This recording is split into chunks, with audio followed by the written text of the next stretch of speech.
Welcome back to Afternoon Live.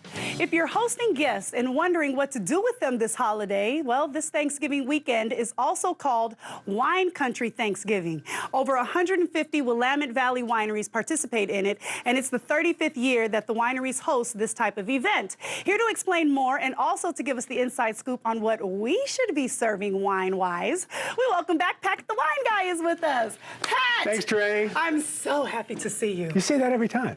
Because I mean it every time. Exactly.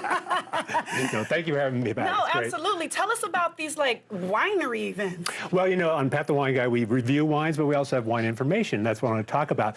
The Wine Country Thanksgiving is going on. Hundreds, as you said, hundreds of wineries opening their doors. They've got this year's harvest in. It's in the barrel. So the wineries like to celebrate, open up their doors, so they'll have tastings from previous vintages, 2014, 2015, both very good here in Oregon, and barrel tastings, which are kind of fun. Food, music, you know, it's a big special event. It's a party. Yeah, and 35 years, that's pretty amazing. The Oregon wine industry has been so successful for so long. I love it. Another aspect of it that's kind of cool, there are some boutique Oregon wineries, the smaller ones, that will not be open any other time all year long, except for maybe Memorial Day weekend and this weekend. So it's your opportunity to get in some of these smaller wineries, you know, see what they're all about, get access to them. Right. Yeah. Okay, that sounds really cool. So, or you could go shopping Friday, Saturday, Sunday. You know? You could do that. You could do both. Don't you know? They go together. There's a chance it's going to be wet and cold. Yeah, that's true. So a little glass of wine, maybe? Never mad at that. Anyway. Which brings me to whatever this loveliness is right here. Well, that's after Thanksgiving. Of course, Thanksgiving, Turkey Day. People say, what's the perfect wine for Thanksgiving? And I say, well, there's not one, there's several. Because think about it. There are different eating occasions during the day. Right. You've got before the meal, during the meal, after the meal. What are you laughing at? You're going to try this wine here in a second.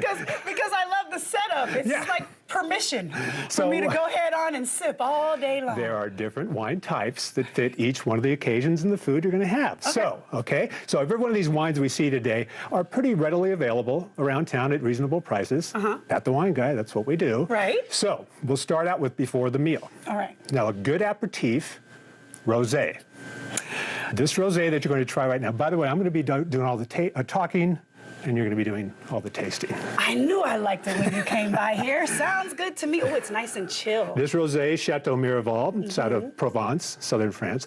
Interesting story about Chateau Miraval.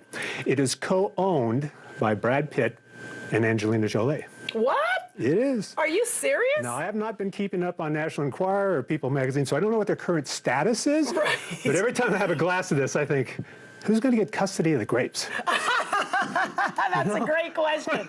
I mean, you know, there's the kids and then there's the grapes. Okay, so rosé before, or we can't call it champagne unless it comes from the Champagne region of France. Right. So in this case, we'll call it sparkling wine. Right. So sparkling wine, rosé, great aperitifs, getting the palate ready for the big meal to come. Okay, so this is your beginner. Before the meal. Now we're moving into the meal itself. You know, we're talking turkey. Yes. And turkey is not, I don't think it's a meat that lends itself well to the really heavy reds like Cabernet and Syrah. Okay. They kind of overwhelm turkey. So you want something a little more medium body.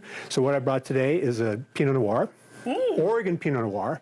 And typically, Oregon Pinot Noirs have that earthy flavor, as you're going to find out right now.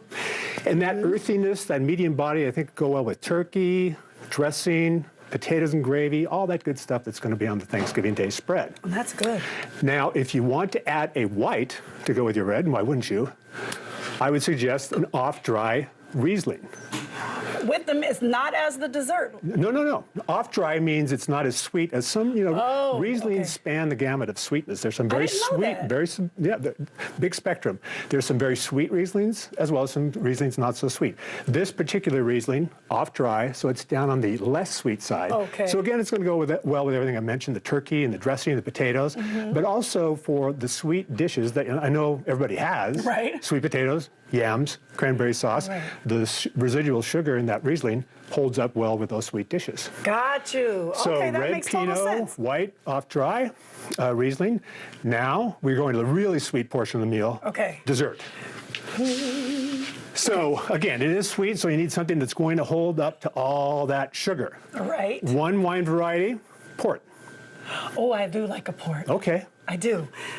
Is that what I'm tasting Not right yet, now? not I was yet. going to say, this doesn't look No. like a port. Okay, I'll That wait. is the weakest port I I've was ever going to seen. say, that doesn't look Yeah. like a port, but okay, you're the wine guy. So this is a late bottle vintage port, and typically they've got flavors of cherry or berry.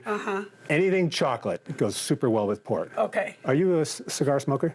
No. But my husband is, and he only can do it outside, and he has to change his clothes But and if take he- a shower before coming back. If he goes out there, he's going to take a glass of port with him. Okay. Nothing better than a good cigar and a good port. Pat, you're being a bad influence All now. right, one more wine variety for after the meal. Okay. This one you probably haven't heard of, and it's a little harder to seek out, but it's worth seeking out. Vinsanto. It's out of Italy. Oh, that's why. Special process, and I guess dessert. Really, I don't want to say it's fortified. Port's fortified. Vinsanto is concentrated. Now try that. Ooh, It's got some. Now again, you're putting this up against pumpkin pie, apple pie. sweet potato pie. Yeah. Right. Oh, I like this. Nectar of the gods. Do you right? even need anything sweet to go with this? You stole my next line. You can have this with dessert, or you can just Man. have this sitting back and watch a little football when you're all done, and you'd be just fine. I like it. Yeah, Vinsanto. A lot. Yeah. That's a goodie. Yeah, I know. Yeah. That's the I don't color. know. Astor and his cigar, and this on me right here. This Vinsanto. on me. I like it. Thank you so much. So there's your Thanksgiving. Seriously, though, we do learn so much when you come. And look, you even held true to the different type of glasses for the different types of wine. I remember. Keep swirling. That's Keep right. on swirling. That's Trey. right. Okay. Keep swirling, keep on swirling, keep on swirling. Like that? And enjoy the Okay, rest of the show. Very much so. Cheers to that. Okay, we're going to have more information about Pat the Wine Guy on our website for you at KATU.